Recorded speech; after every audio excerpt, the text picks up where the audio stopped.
L'histoire du Titanic, c'est la quintessence même du mélodrame. Tous les ingrédients sont réunis. C'est la belle époque, les riches qui ont pris place à bord sont un peu les stars de l'époque. C'est un paquebot qui transporte l'élite et qui entreprend sa première traversée.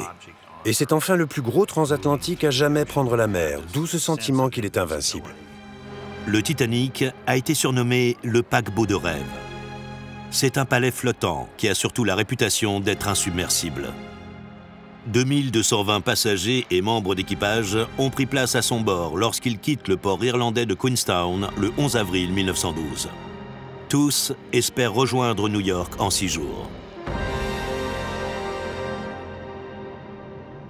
Mais 3 jours plus tard, le 14 avril, alors que le Titanic avance à une vitesse de 22 nœuds en ce paisible dimanche soir, un bruit terrifiant brise le silence.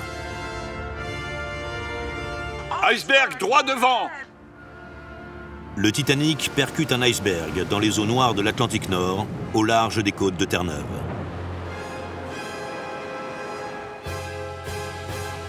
Très vite, le monde extérieur, dont les familles des passagers et de l'équipage, découvre que le Titanic est en danger. La TSF avait été installée à bord de ces paquebots. Et tout le monde a su qu'il y avait un problème. Le plus grand navire du monde envoie des signaux de détresse. Les gens ne voulaient pas y croire.